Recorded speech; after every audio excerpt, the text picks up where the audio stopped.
Hello, everyone. I'm Hector Del Castillo, and I'd like to welcome all of you to today's panel discussion. Today's topic is the State of Product Management 2021. And we have today 4 expert product management panelists who will be answering questions, and I will be moderating. I will be your moderator today. We are recording today's session, so we'll be sharing a link where you can watch the video playback after today's live session. But before we get started, before we get started with questions, I want to give the panelists, each and every panelist, I'm going to be calling out everybody by name from left to right and asking them to briefly introduce themselves so that before we can actually begin with the actual questions. And Steve, you're first. Oh shoot! I was working on the chat stream. What am I doing? Introducing myself. Who are you? Who are you? Okay. Apparently, I'm the delirious one on the call. Hi, I'm Steve Johnson. I'm with a consultancy called Undertone Consulting. I spent 15 years as an instructor for Pragmatic and have spent the last 10 years as a consultant. So it basically means I haven't done real work for about 25 years. All right, welcome. Dan Olson, you're next.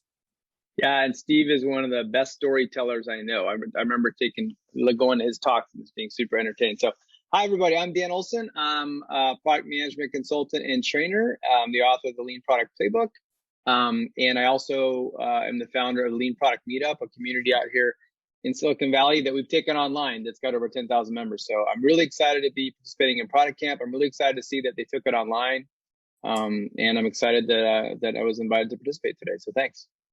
All right, thank you, Dan. And Pamela, you're next. Thank you. So Pamela Schure, and I'm in San Jose, somewhat near Dan. And I've been in product management for a lot of years, let's just put it that way. Came out of the Apple grind, if you like, and then ended up at 280 Group developing content for training product managers, delivering the product management training, and co-wrote Product Management for Dummies. So I'm keenly interested in how people expand their careers and become better at product management and exactly what that takes. So I don't know about the other folks, but we all have to really think about this stuff, right? If you're doing it, you just have to do it. But trying to explain it to other people is a bit of a challenge. Mm-hmm. So I'm going to turn it over to you, Paul, because you're in the same boat, right? That's right. Hi, everybody. My name is Paul Young, and I am currently an instructor with Pragmatic Institute for the last 10 years or so. Prior to that, 25-year career in product management and marketing across some really big companies like Cisco and Dell, also some startups with names you've probably never heard of. Some of which worked out and many of which didn't, here in Austin, Texas, where I live, holding down the middle of the country. I'm also the founder of ProductCamp Austin, which is, I know one of the participants in this new online version. And so 12 years ago, when we started ProductCamp Austin, we had no idea what it would become. And so super excited to participate in this and see, what Hector and Seth and the rest of the team are doing to really grow this out. So happy to be here. All right. And myself, I'm Hector Del Castillo. I'm also a product management consultant, and I work with companies that need help in figuring out how to inspire their teams to actually start utilizing their product management superpowers to build better products faster. And if you are in the boat where you're looking for actually building teams that are more effective, reach out to me because we normally get involved with that. And I can say this is actually what everybody here in this panel has decades of experience, each one in product management. So it's a great discussion, and we're really looking forward to questions. And we have some questions that we have received from you. I want to thank all of you who have already submitted questions. We're going to start with some of these questions, and then I'm going to be asking panelists to contribute. And we're going to be spending a few minutes per question. And then at the end, we're going to be holding also a Q&A by the audience. So be sure to type in your questions via the chat, because we'll be monitoring that for additional questions once we begin Q&A. So let's get started with the first question. And the first question will actually be with Steve, and that is, how has the role of product management evolved over time? Tell us a little bit more about the evolution, the history of product management. And Steve will actually take the lead on this, and then we'll have somebody else contribute as well. Steve, are you there? You're muted. I don't know. Oh, once again, I'm just talking to myself in my little room. Thank you for that question. You know, my first job now I'll do it this way. My first job out of college, I was a programmer, and I did that for a couple of years. And then my boss did the kindest thing. He said, you know, I think you would make a great sales engineer, and I want you to interview with a buddy of mine.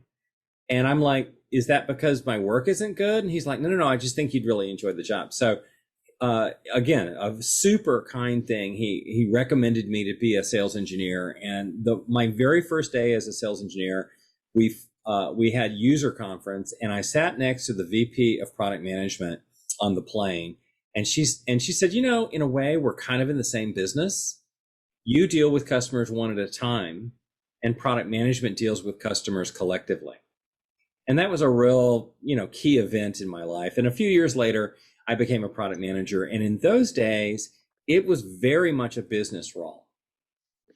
And what I've seen over my 2.5 decades here of doing it is the pendulum swings from product management being more of a business role, swings over to being more of a technical role, sometimes swings over to being more of a sales support role.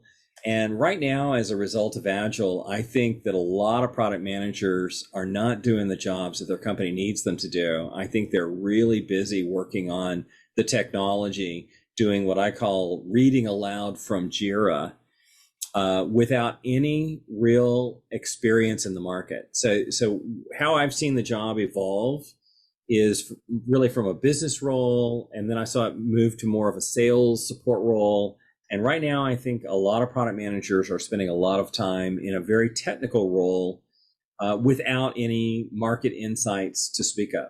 And one more quick one. I know you said be short, but anyway, I was in San Jose Airport. I had visited a friend who lives there, and I'm sitting here, and the guy next to me was shuffling a bunch of index cards. And I looked at him and said, you know, wow, that is old school. Index cards. You know, are you grooming your backlog? And he said, oh yeah, actually I am. I've got I'm doing everything on paper because I really understand it.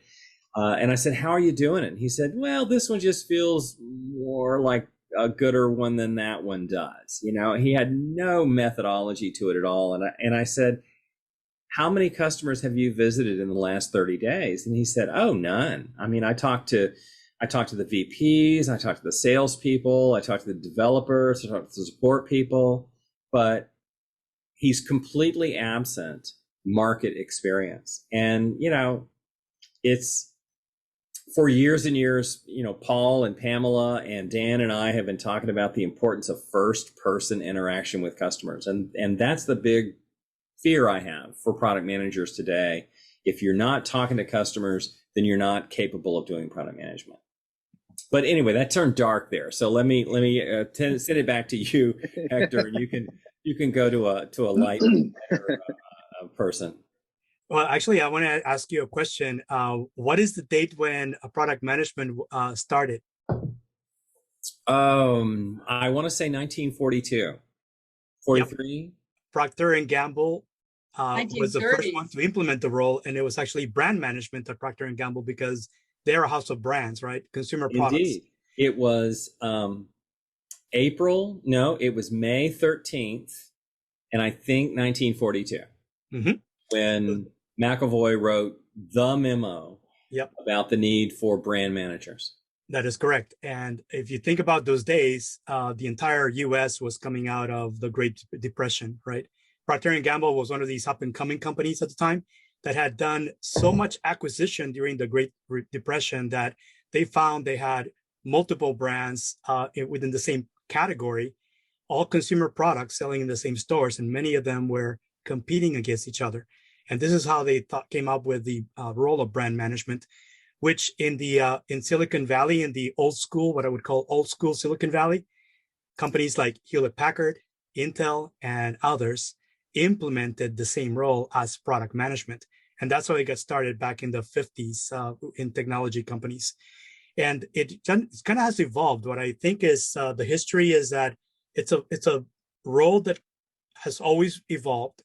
It will always continue to evolve because it's the one role within the company that doesn't just embrace change.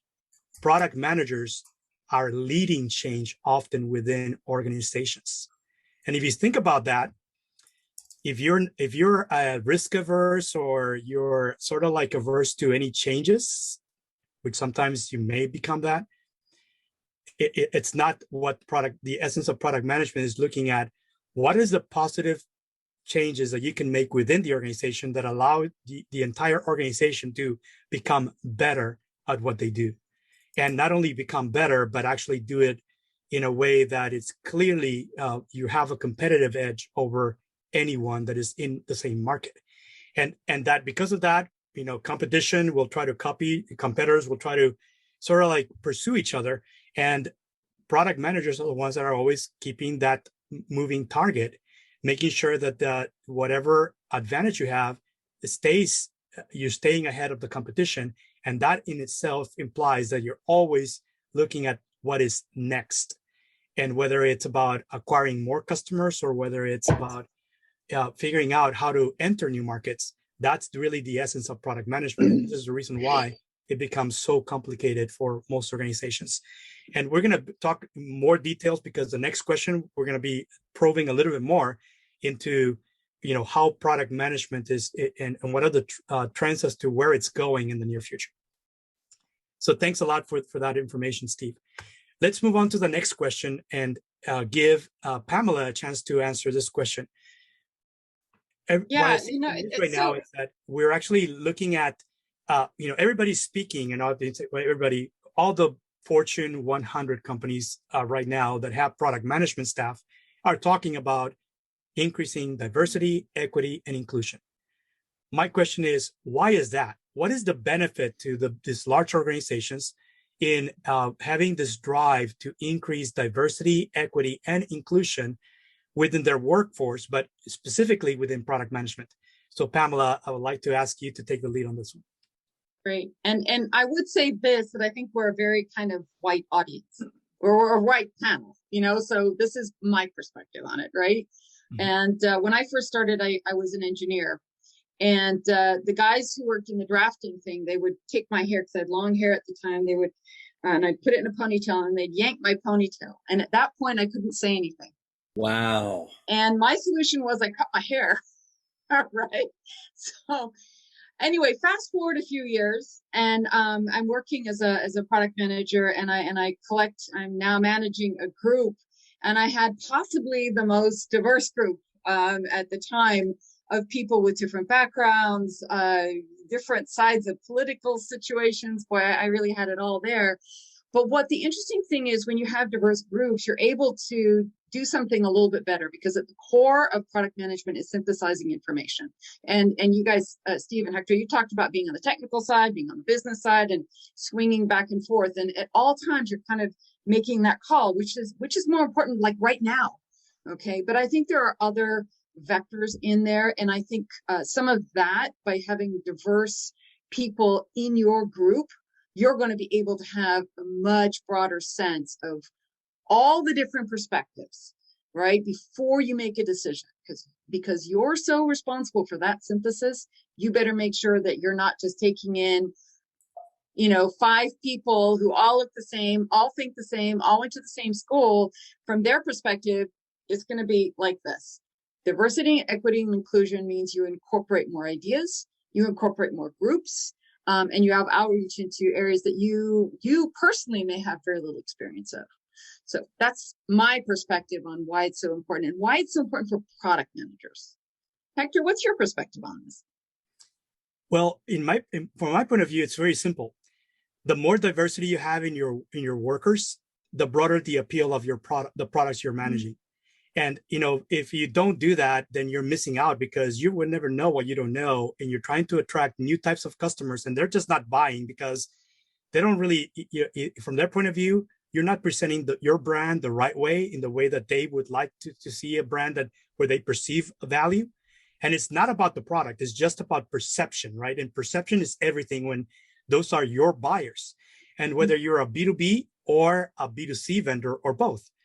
it's you got to figure out as to what is the right way to present your brand to the right customers, and don't assume that all segments will care about the same things, because they don't. And often it's about really understanding upfront, having empathy and understanding that the customer journey for each different group of customers varies slightly different, and what they value, what they perceive as value, also varies. And if you don't have diversity within your product management team, you're going to be able to try all these things, but you're mostly going to be just shooting in the dark, almost experimenting until you get it right. And that might take some time.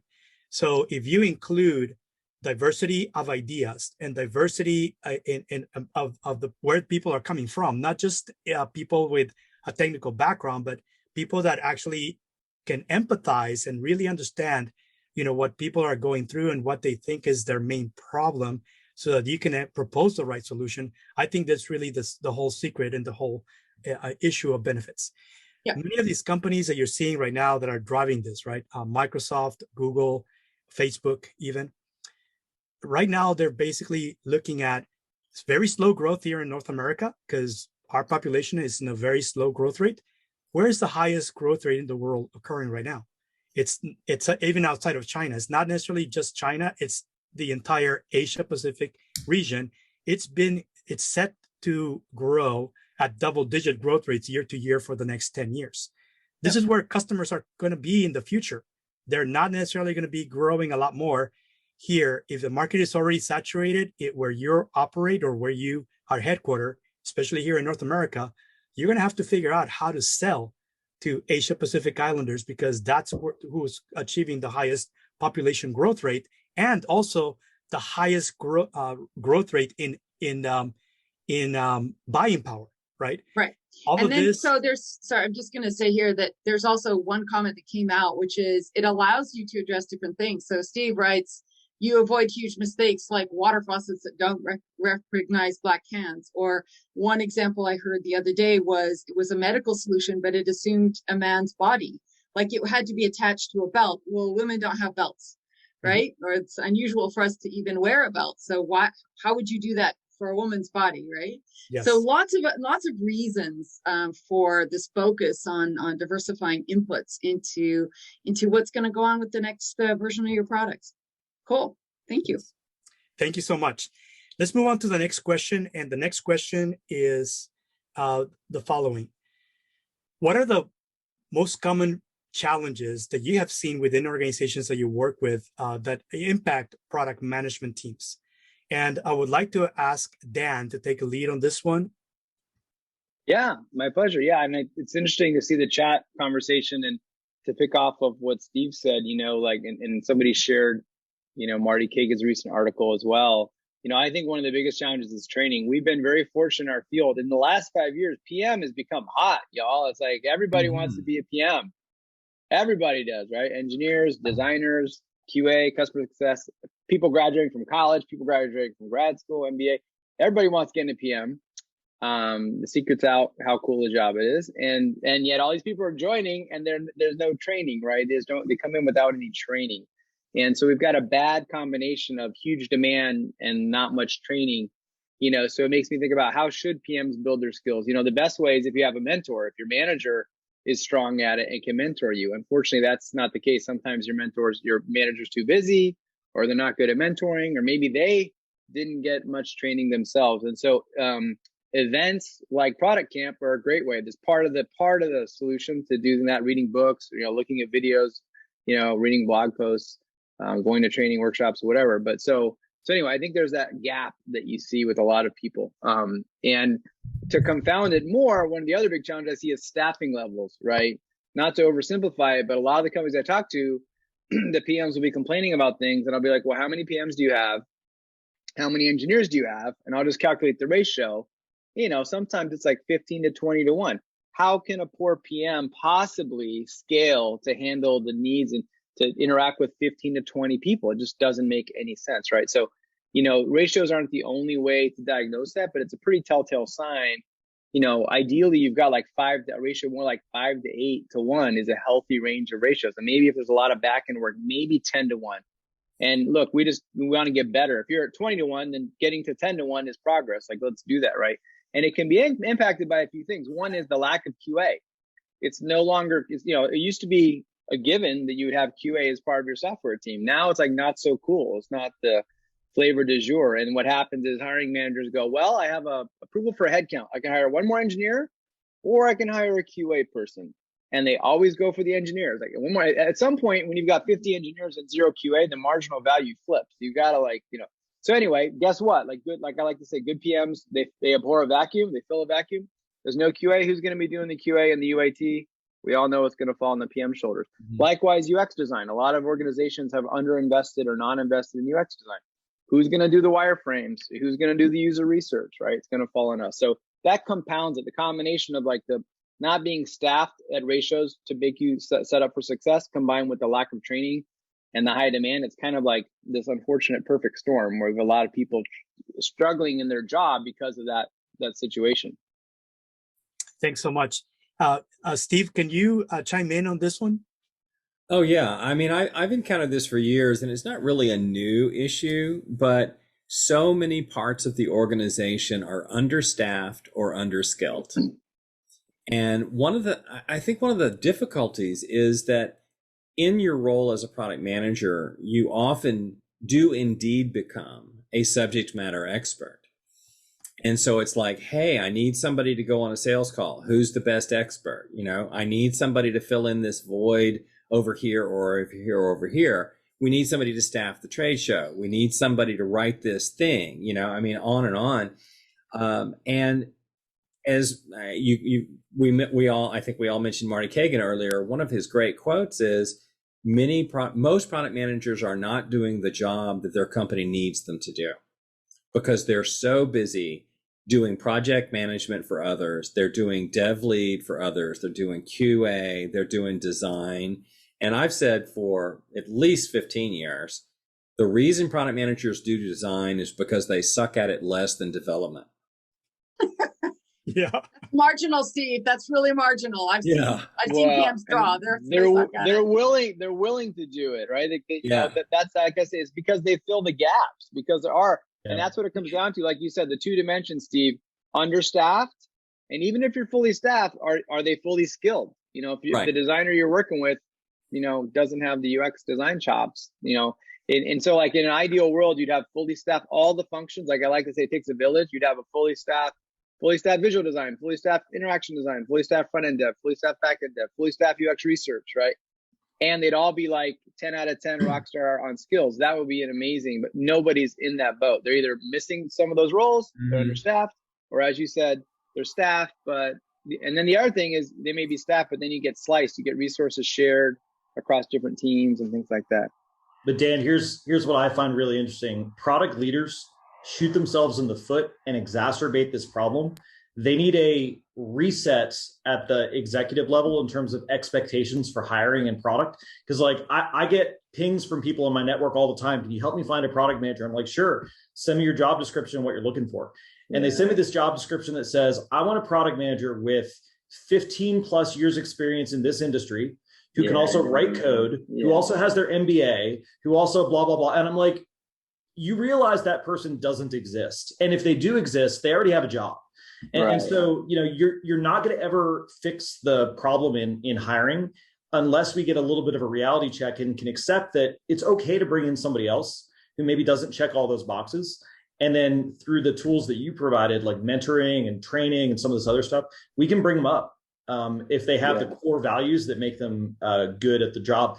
But we gotta start helping product people understand that their job is not to be the master generalist and be the universal Band-Aid that covers every gap in the organization. Like the thing that you were talking about, Steve, about how product managers hop on QA or design or whatever, totally true. But what ends up happening is they get just good enough at it to do what I call papering over the gap. They paper over the gap. And so if you look at the table and the gap is papered over, you don't see it. But when you actually put something heavy on it, it falls through. And so it's a pay me now or pay me later type problem. So it's like, you can pay me now by hiring somebody who actually knows how to do design, or you can pay later in the form of bugs, bad user experience, support calls, because you release something that the product manager designed without design skill sets. So it's like, what do we want to do? Yeah, somebody in the chat said PM tends to be a junk drawer. And your comments made me think of it as like a Swiss Army knife. And it's like, Swiss Army knife, when it has 4 or 5 or 6 things, it's pretty cool. But when it starts to have like 10, 20 tools, it suddenly becomes useless, right? Totally.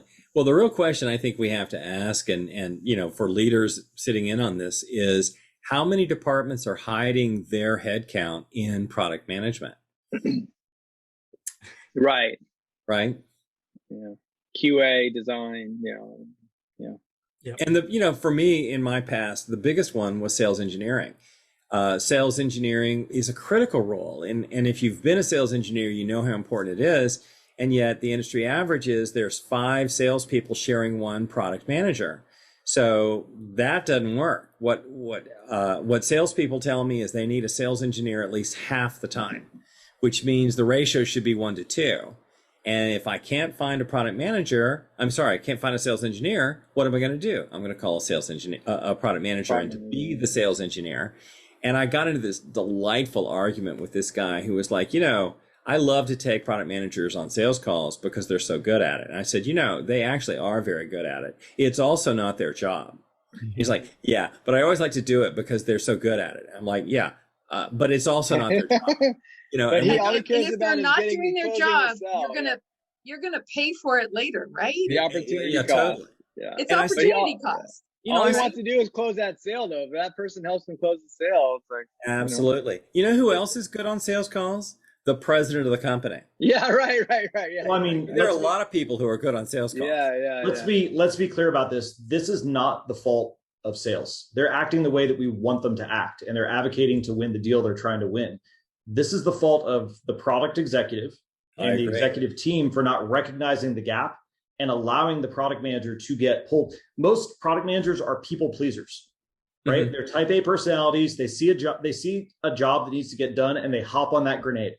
And the problem is you want to say yes. I mean, I see product managers who want to say yes all the time, and I tell them you got to learn how to say no, and they're like, ooh, I don't like that. Yeah, good point. Well, Paul, I'm going to challenge you a little bit on that. I don't know that they're necessarily, the good ones are not necessarily people pleasers, but they are driven, and they do want to see their product succeed, and they will do whatever it takes. And if that means, like, I've been pulled out of a car at like 11 o'clock at night and told me, do not drive home because you won't make it, right? And that's because I wanted to tell everybody about my product, right? And it was like, no, you're staying here tonight because you are in no shape to drive. Right. So we're driven, but we can drive right off the cliff. Right. And we got to learn to say no. Because the other thing is, and I just got done on a coaching call with a product leader who's getting pulled into the weeds on all these things. And you're getting pulled this way. It's like silly putty. You're getting pulled by sales. You're stretched in that way. You're getting pulled by UX, pulled by QA. At some point, you as a PM need to draw the line and look at your gig. We were just talking about doing a calendar audit. Like, are you sitting on these random meetings? And so no can be tough. And so the softer version I like to emphasize is not now.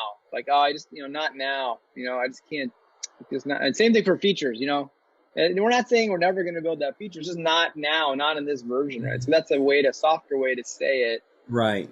But it also goes back to what Paul was saying. The problem is not in sales. The problem is not in the product manager. It's in leadership. When we get a job description that describes what recruiters call a purple squirrel, this perfect non-existent candidate who will also work for peanuts, it's the leadership that needs to get realistic about, how many sales engineers do we need? Why don't we have a UX person on every team? How can we staff all of these positions instead of us saying, hey, product managers, just say no, because Steve said so.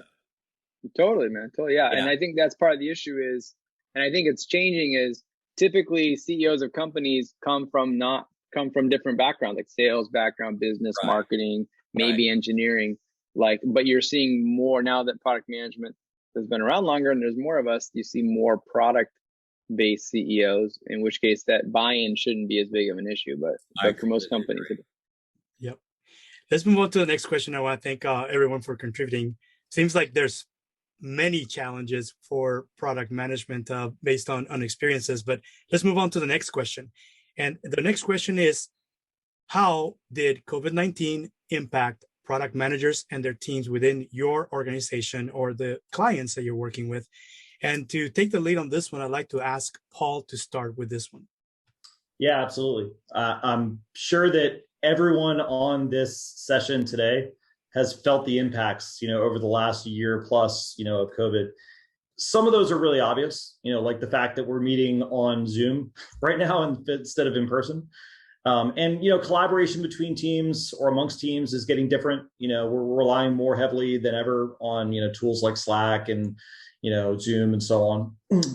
But I think another thing that I've really seen teams struggle with is, like, every week when I go and working with teams now, they say, well, I can't possibly listen to my market and do market research now because we're all remote.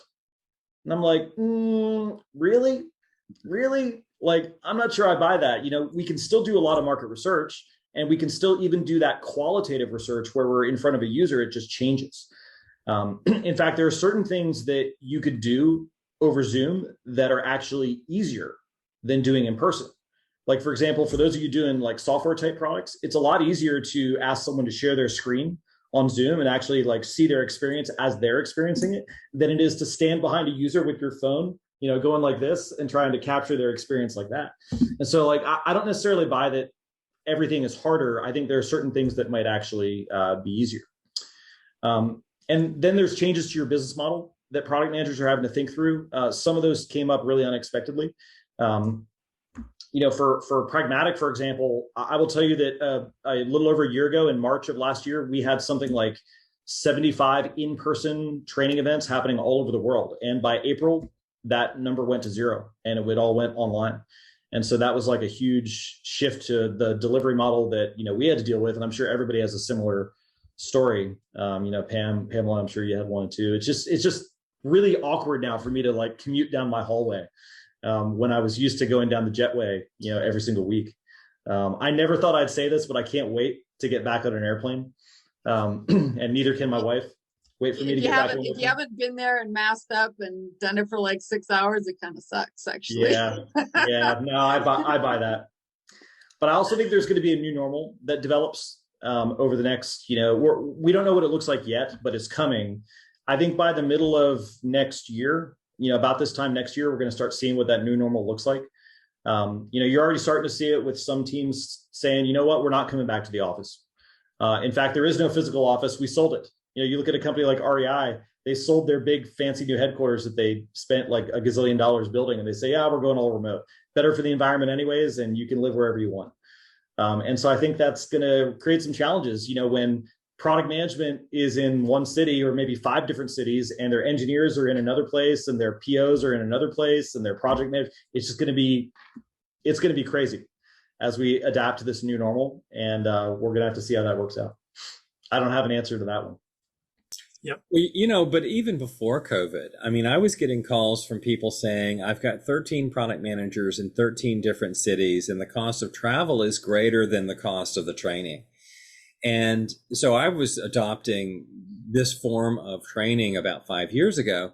And for some things, this is better. And so, I shudder to say what I'm going to say, but in some ways, COVID has opened us up. It hasn't all been terrible. It's opened up a lot of companies to the realization of what you just said, Paul. Like, why do we have an office? What we really need is we don't need cubicles. What we need is big work areas and whiteboards and conference rooms that are not permanently reserved by the VP of marketing. Places where we can work as teams, because it's ridiculous for me to drive an hour and a half to the corporate headquarters and sit in my room all day and then drive home when I have a better computer at home than I do at work. Yeah. Mm-hmm. And Greg put something in the chat that I wanted to comment on about how teams are still going to need to get together. And I totally agree with that. Yeah. Something that I've seen several teams do. I was kind of surprised by this. Pragmatic did this. And now a couple of companies I've worked with did this. Like, we literally sold off our corporate headquarters. Like, we don't have a building now and everyone is 100% remote.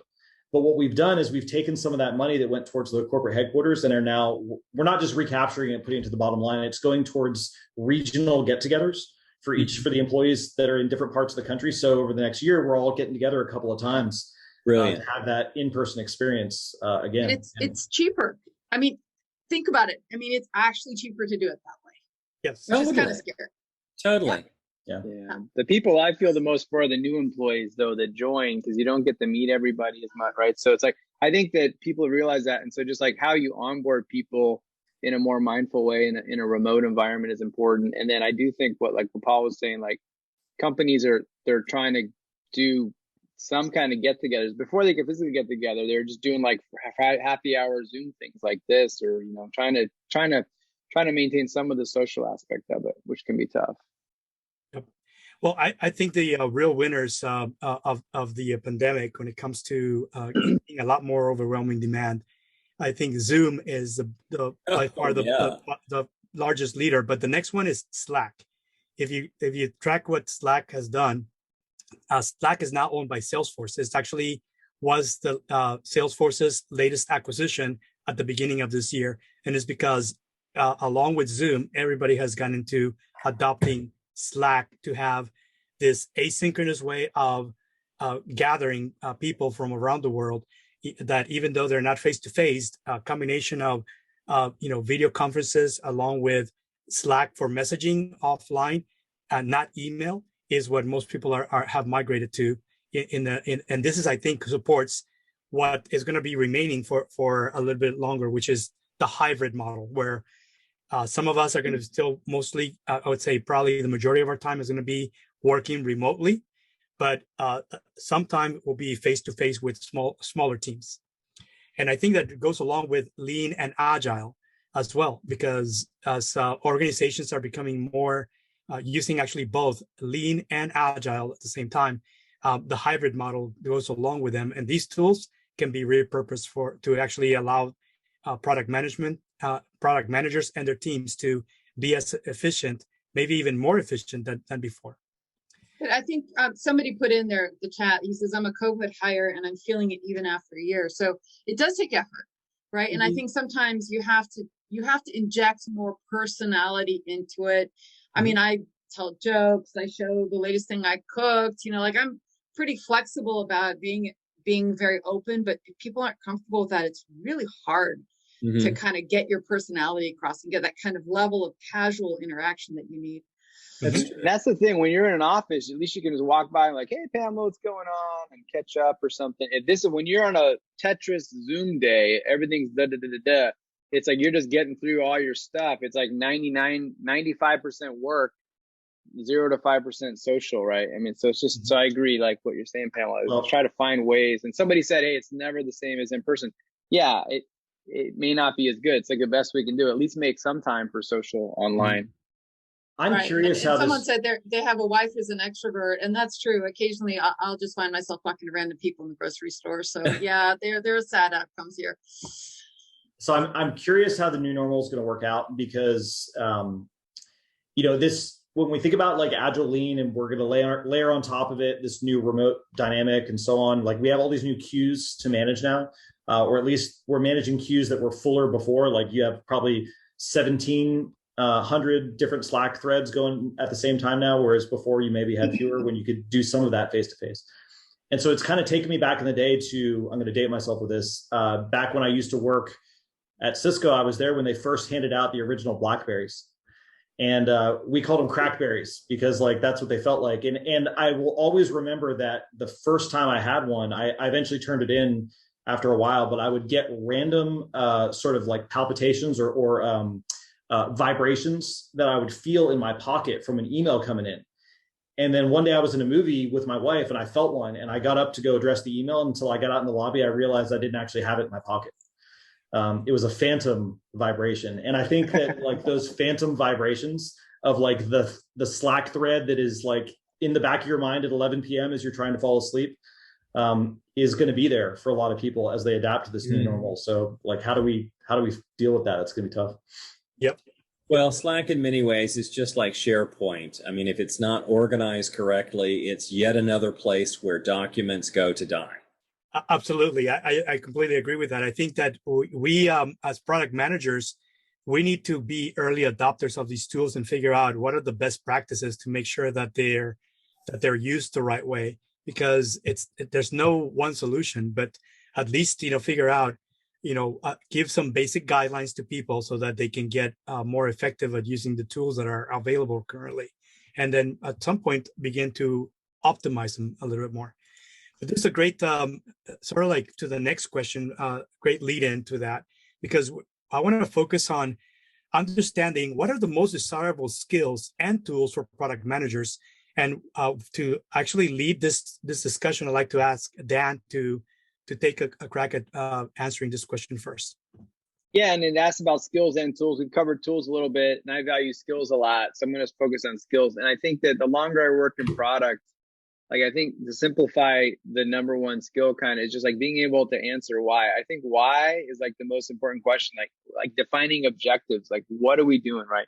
So many times, PMs at the bottom of the food chain, they get some story or they get something to build, and all they know is I got to build this thing, and they don't know why. Like, how does this tie into our KPIs or our business goals or the broader roadmap? So I think good PMs, always have a good answer, are able to identify why. I mean, they can change their mind, but they know why. They can tell people, why are we doing this? Why are we doing that? And closely related to that is prioritization. There's, as we just talked about, like if you got too many Slack channels, you got to figure out which ones are worth your time. You got too many features, you got to figure out which ones are worth it, right? So you are prioritizing. We also just got done talking about how you're stretched thin. You don't have enough hours in the day. You have to prioritize your time. Prioritization is key. You're always in a resource constrained environment, whether it's time or people.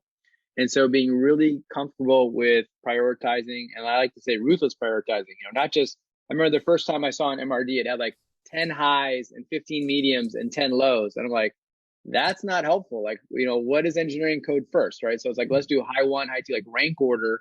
Sure, we have to be flexible. You can change it on the fly, but at any point in time, you know what they are. And obviously it should be informed by data, the prioritization, right? So we talked a little bit about how as people get pulled more into the Agile PO role, they have less time and less expectation to be actually talking to customers. And that firsthand customer contact is key to help you answer why and to help you prioritize, combined also with product analytics. And I think that's an exciting trend in product management. It's just the rise of product analytics. The tools are getting, to go to the tool side of the house, the tools are getting a lot better there.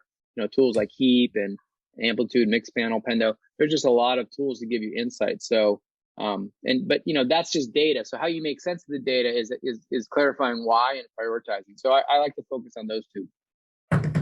Great. I guess, Pamela, for me, I guess I agree, and I like to have a full toolkit, if you like, right? And I think sometimes as product managers, I think for those of you who've been involved in training, some of it is literally introducing product managers to a broader tool set, right? Like, so you can start with your why, and then it's like, how do we get meaning out of this? And so then bringing in tools like different canvases and whatever it is, but you have to have sort of 10 or 15 tools and think, how can I use this, right? And you're talking to the person who used the back end of a screwdriver to hammer a screw in the other day. So, I don't necessarily always use the right tool, but at least I knew that I should have had a hammer. Let's just put it that way. Another way, sorry. Yeah, go ahead. No. I thought you were done. No. I think it's important because who was talking about being a product leader? Is that you, Paul? I can't remember. Somebody kept talking about product leader. I think more and more we are leaders. And so we have to really understand why we're doing it and then lead people on a journey through it. And those people who are super effective know how to guide people through a process, through a sequence of discussions and reach an outcome. And you might not know the outcome, but you have to know how to hold that space. And if you don't, you lose people along the way, you lose your credibility, and you're out. No one's going to listen to you. And the dev's going to take over, and then God knows what you're going to get, because it's going to be whatever they like to do and whatever thing is going to be fun for them to code, not necessarily what you really need to get out the door. Yeah, so it starts with why. You have a second good point, which is we're all informal leaders. Like the PM's motto is, with great responsibility comes no power. So you have to influence without authority, right? It's kind of like Spider-Man, but not quite as good. And so you're right. But so we need to figure out the why. And then there's a whole secondary factor of, okay, how do I explain the why to the rest of the team? how do I explain it to the dev in a way that makes sense to her? How do I explain it to the designer? And how do I motivate them? How do I rally the troops in the same direction once I figure out what that why direction is, right? And then the other thing you said about tools, somebody once said, oh, PM is really a large part of PM is frameworks. It's all about frameworks, whether it's a Kano model or importance, right? And then someone's like, yeah, well, you need a framework to figure out when to use which framework. There's so many, it's kind of like the tools. You have a tool belt and you need to figure out, well, when do I use this tool? When do I use that tool? And that is one of the challenges. So Dan, there's one other thing I wanted to add to that. So when we talk about being a leader, and we have some people here who said, yeah, I want to get into PM and everything else. And typically, I'm not going to say exclusively, but typically they're coming from a tech background. And the biggest issue they've got is they don't know how to manage a meeting. They don't know how to manage discussions, right? And I think if I would give one thing to everybody to read, it's that whole thing on psychological safety out of Google. There's, persuasion. There's all these things about how do you deal with people? Because if you can do that, the rest is kind of on top of that, right? But guiding people through a process is critical. Yeah, I agree with you. I think, Pamela, most of the time what I see is technical product managers tend to focus a lot on continuing to build hard skills. I think the product managers of the future in the next 5 to 10 years need to also build their soft skills, leadership, being able to apply critical thinking, and be able to understand that analysis will have to have a purpose. But the first thing is understanding, identifying what is the right problem to be solving and for whom, and does it make business sense if in order to come up with a proposed solution to that problem. These are all things that need to be done of understanding the why, because not only can it's because you can build it, just have the knowledge to build something with technology or technologies, but actually understand that ultimately it's got to have its business model and make sure that the business model fits the market. Okay. And I think that's a lot about soft skills to really understand how to do customer discovery, how to manage problems, because you're going to find lots of problems. Not all of them are going to be worth solving, and you need to prioritize those based on your discussions with prospective customers. So it's all skills.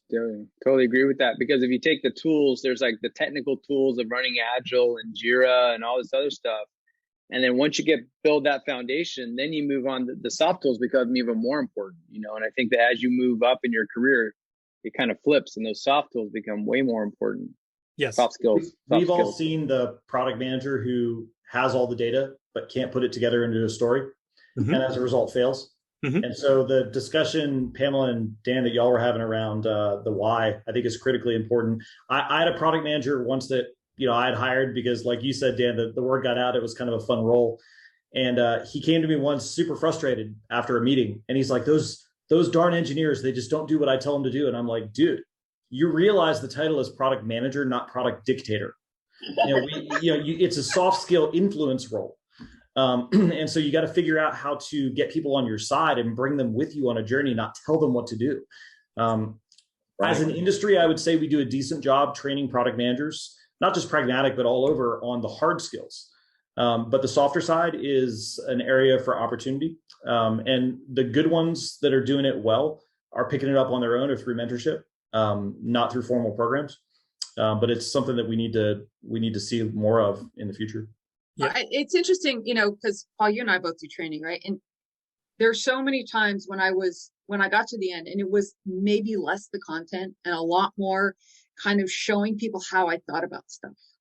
Mm-hmm. Right. I mean, and so there's so many times someone says, oh, I can just present your material. It's like, yeah, that's not happening. Right. Because it's the thought process behind it. And right. I think that's the craft bit of it. Right. Yeah. Good luck with that. Yeah, that's a very, very good point, Pamela. It's a way of thinking.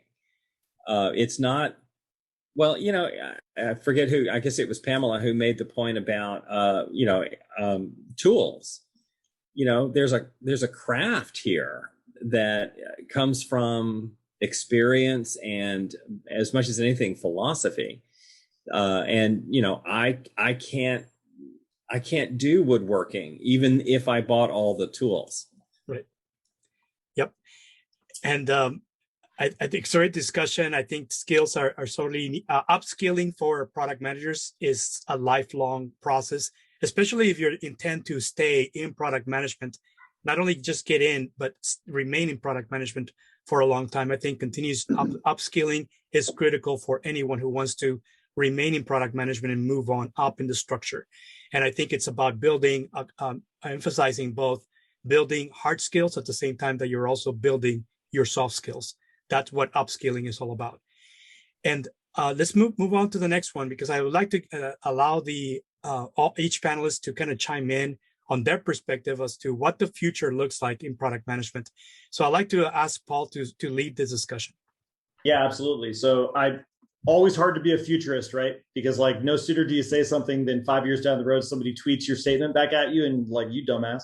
So I'll do the best I can. I put a little bit of thought into this beforehand about, what does the future look like? And as I sort of peer into my VR goggles of the future, I was thinking about four things. One of them is, I think product management is going to move up the maturity curve. You think about where project management was 15 years ago. That's kind of where product is now, and it's going to continue to move up in terms of recognition at the executive level, in terms of academic recognition. Like we see product management programs at the MBA level that didn't exist, 10 or 15 years ago. We're also going to see kind of what Dan was talking about earlier about leaders, especially at the executive level and CEO level, that were grown from product management that we never saw before. And so that's going to be something, and it's an aspirational career. I think that, people are really going to start wanting to go into product management. Unlike, I like to joke right now, there's no such thing as a kindergartner who is saying, I want to be a product manager when I grow up. I think that is going to change pretty quickly over the next couple of years. Mm-hmm. We're going to get better tools, but that's not going to happen overnight. There's a lot of development that's happening there. I think we covered that ground. I also think, and I had somebody in my breakout room, Scott, maybe that we're going to see the rise of product marketing over the next 10 years in a way that we haven't even seen today. So product management has gotten pulled ever more down to the technical and the tactical. And the PO thing is really like driving a lot of that, right? Combining PM and PO and pulling that more to the technical. And it's left a vacuum in the strategic side that product marketing, I think, is going to start moving into. And so I think we're going to start seeing more of that if product management continues to get pulled down to the tactical. And then the last thing, I had wanted to think about was the rise of a new role that I'm starting to see more of called product ops or product operations.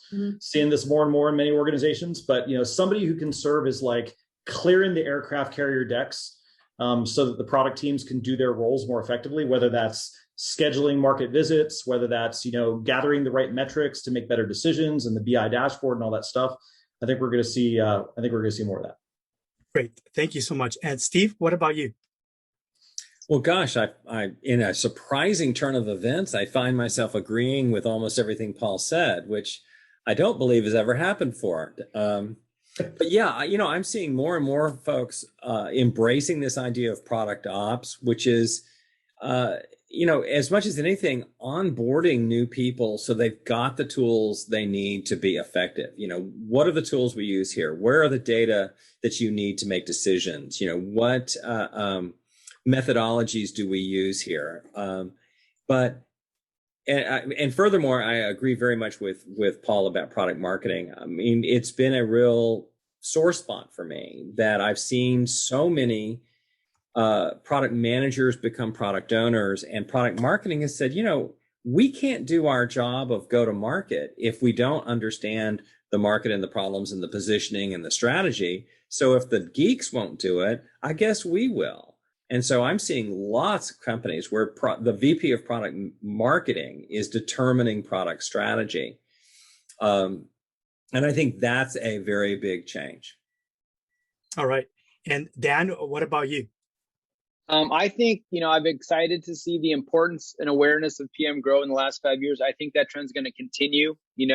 Mark Andreessen famously said a long time ago, software is eating the world. It took the software world a while to realize, and if you want it to be successful software, you need a PM. You need PMs, basically. I think everybody realizes that now. They've been kind of banging rocks together without PMs, and they realize this isn't working out. And the bar is raising, the competitive bar is raising. If every other company or most of the other competitors have good PM and you don't, you're going to see it in the marketplace, right? Yes. So I think that's going to keep going. I think we'll still have this training gap. Unfortunately, it is what it is.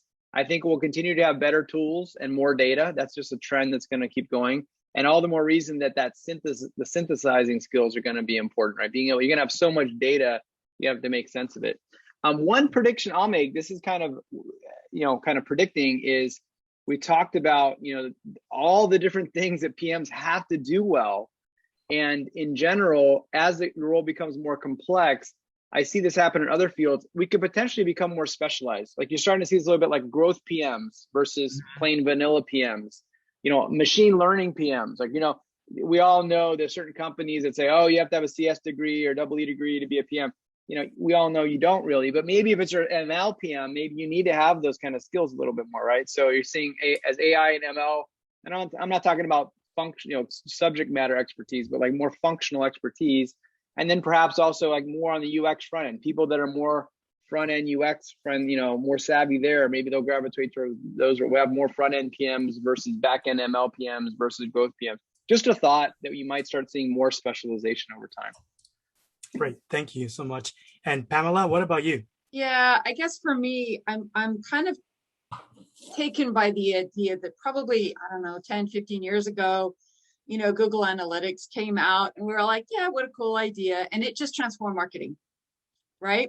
Mm-hmm. And so about a year ago, I was working on a project, which was kind of like understanding Amplitude's products. And I was like, this has the capability of transforming product management. In other words, if we thought we were going to get away with using a few lighthearted tools, we're not going to be able to do that anymore. We are going to have to get to grips with understanding the detailed data that's coming out and making sense of it. So it's synthesis in spades. So that's a big trend I'm watching out for. And I think 10 years from now, you won't get to be a PM unless you have some ability to understand data. And yeah. Big trend. I think, Dan, you were talking about it earlier. It's just coming. I think the other thing that worries me a little bit is we've always talked about having domain expertise. And I see there being huge conflicts with people who are in what we would say today is more traditional product management. For example, I remember working with a company that did like pumps that were the size of your house, right? Like, and you think, well, how could analytics impact this person? Well, guess what? It's coming, right? Like digital transformation is coming. It's this huge train, and some people are already through it. Some people understand it. There are so many PMs who haven't a clue that it's going to hit them, and it will. Mm-hmm. It will. So big changes. I would say the next 2 or 3 years, and it's going to hit us all.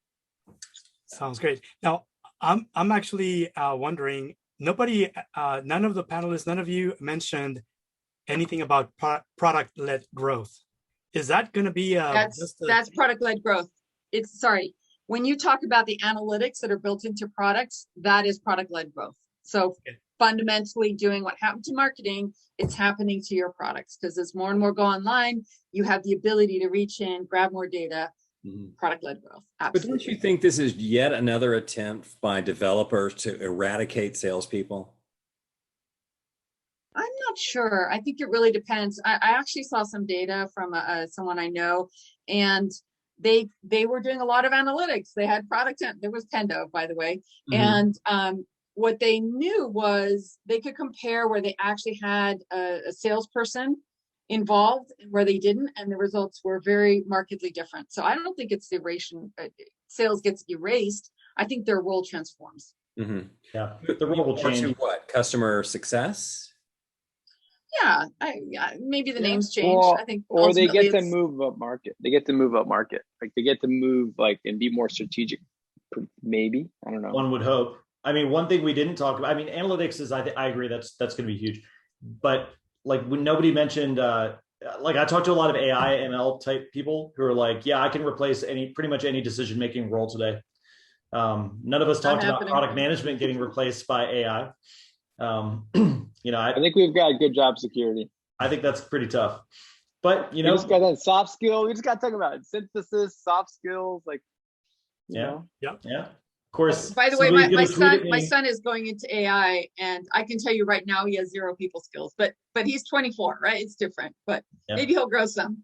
I'm You sure can design somebody's an going to AI get this interface recording that in has 5 years and tweet it at us and say, we showed you. We'll all be replaced by AI panelists, guys. We don't need us anymore either. Exactly. Indeed. Oh, we're getting lots of comments on this one. Yep. PLG, you down with PLG? Yeah, You know me. It's a buzzword. I'm just saying, learn it because you're going to need it, Yeah. even if you're going to have to tell people don't use it. You need to know what it is. So. Yeah, to me, it makes more sense when you're saying, you're now enabling, observation of whatever your customers are doing. So you're not just guessing as to what the actual journey is for them. You're actually measuring, and this is not about sales transaction. It's just about, saying how many unique visitors we have and how many of those are repeat visitors, and why do we have those repeat visitors coming into either our mobile app or our web app. They're not buying anything, but at least you know that they have a reason, and saying what content are they really looking for? What is the number one interest, and how are those trends changing over time to continue getting them to come back until they're ready to buy whatever you're offering. The attrition rates are horrible. The Yes. drop-off rates are just astounding. Yes. Right? When you look at these graphs. So yeah, you have to really, I think the other thing that's really fun about ideas like product-led growth is it really starts changing what we think about personas, because we've always used numbers that or attributes that we can find, right? Now with product-led growth, you don't have an attribute, you have what are people doing? You're segmenting by behavior. So it's really different. Mm-hmm. Yeah, it's interesting. And I think it goes beyond, just to defend PLG, it goes beyond basic insights. Like you can actually grow the business. You can get your customer to, up level, upgrades and higher levels, get them to use your product more, get them to share with other people. I mean, Atlassian is kind of like the poster child for this, right? Their ratio of sales as a percentage of revenue or people is like really, really low. So it's not a perfect fit for every business or industry, but I think that it's too easy to say, oh, we just need to have an army of salespeople. And the reality is some of that, there's a value you can get of PLG, and it's not an either or. You're still going to need salespeople for the high consultative sales and the high end of the market and things like that. So right, but it is interesting to jump on your point of Atlassian. I mean, they started product-led growth from the very beginning, and I don't know when that was. I mean, what was that, 2000?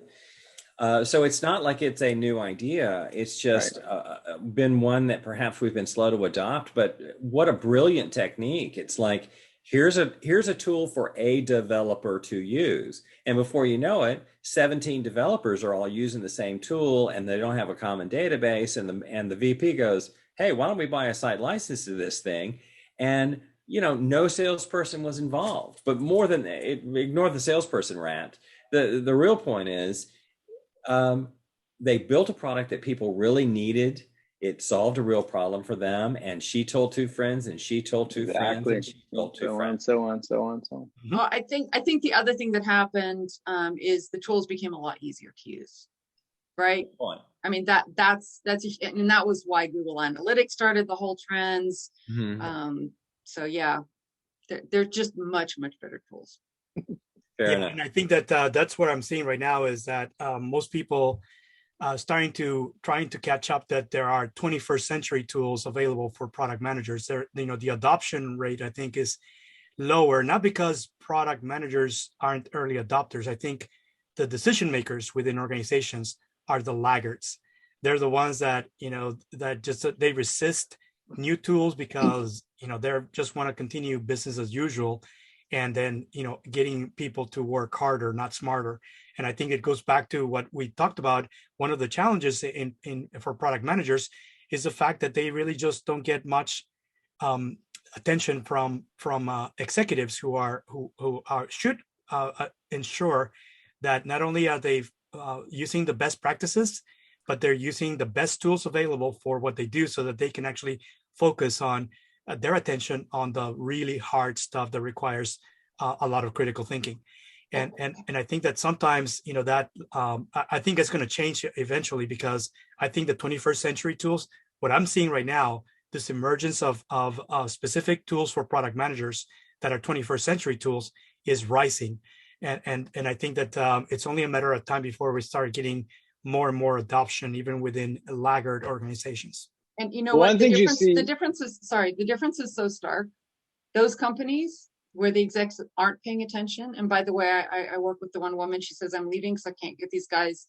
They can't even get Agile right? And they can't even listen to their customers correctly. Those companies going out of business because the people who adopt it, they're going to win every single time. Mhm. Dan, is that what you were going to say?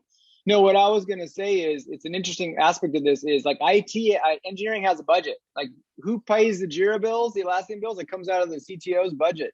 Marketing, Salesforce, for the longest time, the leader didn't have a budget for tools. And so I'm glad to see that that's starting to change. But the number of times I've been in there, talking to someone's like, well, I got to go talk to CFO to figure out where we can get the budget for product board or heap or whatever. It's just, it's kind of funny. And so you're seeing, back to your point, Pamela, there's the haves and the have-not, the teams that get it, and they're giving the product departments a budget to up-level their tools. Like, they don't even think about it. For dev, oh, they want the next flavor of GitLab or whatever. Okay, great. Oh, sales, they need this gizmo to see when people open their emails. Great. You don't want this SaaS tool. It's just like the checkbook's open for tools for those other departments. And so you're seeing it start to open for PM, which is good. Well, as the tools evolve. And I'm starting to see that with my customers who have finally, or at least they say, they finally finished their Agile transformation. They can build products correctly now, but now they're realizing they're building the wrong products. And they're like, well, what are we going to do about that? And I'm like, sounds like you need a product management transformation. Yes. Yeah, exactly. But a lot of the companies I'm dealing with are going from like project to product, and it's like a whole new mindset. Except one thing I've learned about transformation is it has to happen from above. I mean, so many companies are like, hey, we need to transform, we need to go Agile. Let's get developers to go take Scrum class. We need to transform to product-led growth. Let's send 4 of our 16 product managers to a pragmatic class. It's like, no, the problem is not the people that you're asking to change. The problem is the people who are requesting the change, because the leadership is still saying, God spoke to me in a dream and I need you to build me this feature. Yep. Yeah, or the shower. I had a great idea in the shower. We got to change everything. And as I like to say, it's amazing. Like, they'll do the Agile transformation, then still have a waterfall roadmap. It's amazing how many features ship on March 31st, right? It's just a magical day. Everything ships on March 31st, October 31st. That's the same day that all the Salesforce stuff gets updated. Exactly. Exactly. So something that we're going to see interesting with the analytics piece is, when you think about PLG and all these great analytics, I still work with teams that are just now instrumenting their products to gather analytics to this day. But we're going to see something else develop, which I refer to it as, like, shorthand is the curse of the available. So it's like, we have this available data represented in our analytics, and that's really cool. So let's use it. And then we kind of like see product managers going heads down into this like wonderful new data set. But then it's like, well, wait a second. That data set represents those that are interacting with the tool today. It doesn't tell us anything about those that aren't interacting with the tool, or at least not very much. And so, like, it's now going to create this huge blind spot where, like, people are like, I need to optimize my acquisition funnel by 5%. Well, okay, what if we were to optimize it by 2000% by solving a different problem that's out there in the market that our existing user base isn't telling us about? And so I think that getting that data and instrumentation and analytics out of the product to optimize pieces of the funnel are going to be really great. Even greater if we can solve problems that matter even more out there in the market. Yep. So we're actually now in the Q&A process, and I do want to do a time check because we officially we're supposed to be wrapping up like at 6:30. It's already 6:41. I do want to spend at least a few minutes as some of the questions that I'm seeing on the chat from the audience. And one of the questions that I see here that somebody's asking to expand more about the role of product management in customer success. Where is that going in the next few years? And I don't know if anybody in the panel wants to take the lead on this one. Okay, I'm gonna start here and say that the people who interact with customers, customer success, customer support, sales engineering, like, I've hired those people in the product management roles, and they're good hires, right? Like they have a huge amount of customer empathy. They know the domain, and then you can add the PM skills, you can wrap it around, and it works pretty well. So I view those folks as being kind of sources for problems for me, right? Like the next thing to fix. I don't know what everybody else thinks, but that's my simple. I think they could make great hires. I agree with that. I've hired some people out of there. The question that I heard, Hector, tell me if I got this right, is what's the role of product into product management in customer success? In ensuring there's customer success. So I'll riff on something that Steve was talking about earlier. We have this concept of N equals one versus N equals many. And I think of, customer success as kind of like an N equals one type role. They're dealing with the person that's right in front of their face and trying to make that role super happy. Whereas I think of product as more of an N equals many type role. What are the tools? What are the templates? What are the artifacts that we need to put in place to make the success team as a whole be able to service all the people they need to go service? So it's almost like a force multiplier type effect. So a good product manager shouldn't see themselves as like the escalation point for customer success, but rather, how do I enable the customer success team as a whole, and what do we need to give them to be successful?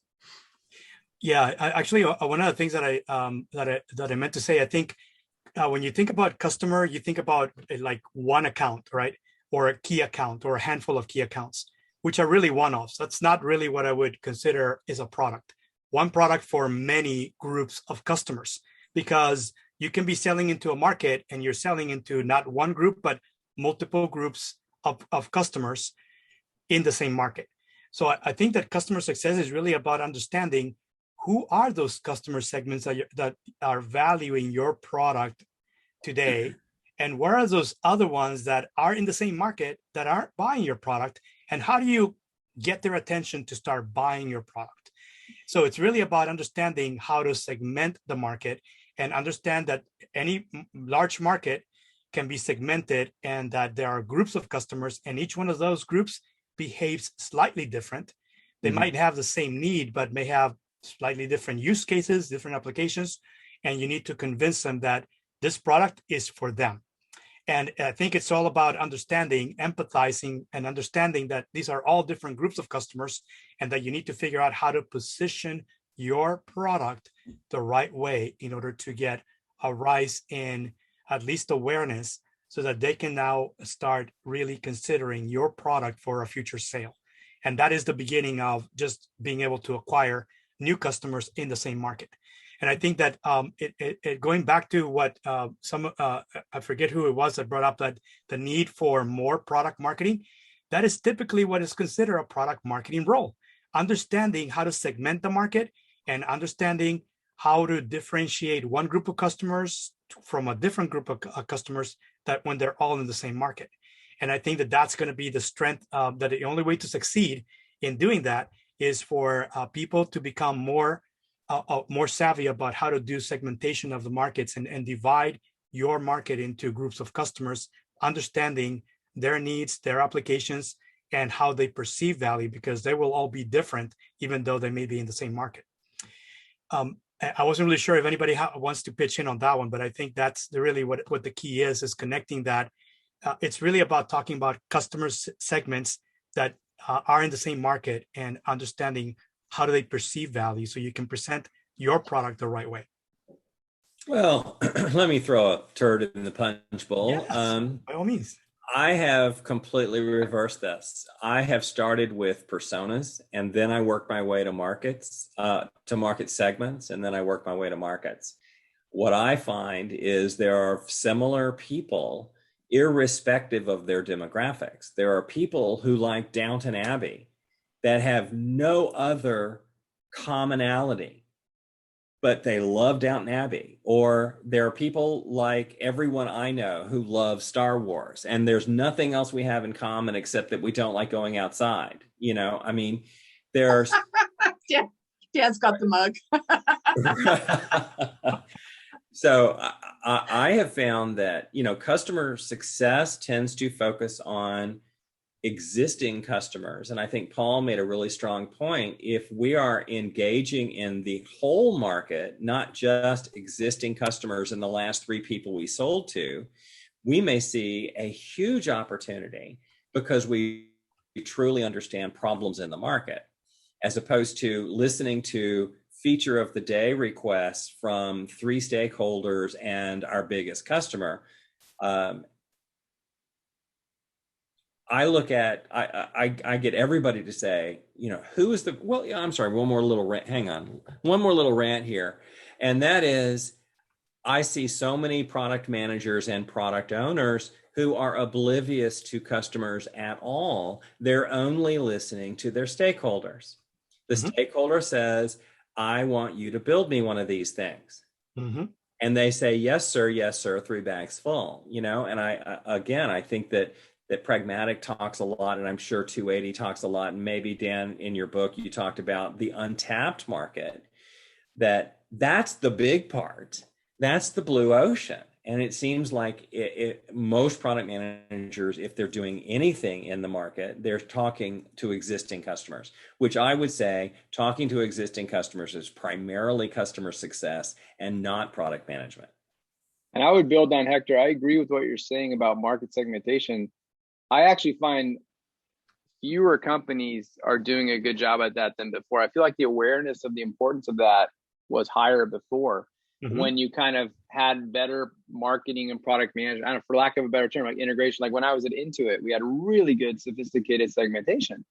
And so I would welcome it, whether it's product marketing doing it or product management doing it. As long as somebody's doing it, I don't want to argue who's doing it, but like I feel like, yeah, maybe that's part of it. Is I think that people just don't have the tools or the awareness to do it, so they end up only focusing on their existing customers. But the number of, I interact with a lot of companies, a lot of product teams. The number that have a somewhat sophisticated, or let's not even say it, like a decent description of their market segmentation is really low, right? It's really low, and so come on, another Dan. skill gap. Our product is great for everybody. Yeah, everybody should. The broader the target market, the bigger the TAM. Come on. That's right. I think going back to what Steve was saying, where he starts with a persona and then into customer, I think it's like chicken in the egg thing when you're actually using personas, because everybody knows personas from using Agile or some sort of lean Agile process. And that's where they start, because that's where they're taught. Very few people are connecting that each group has a slightly different persona. And if you're a B2B, you need multiple personas for one sale. You've got the decision makers, you got the influencers, and then you got the actual users and the buyers, all in that one organization.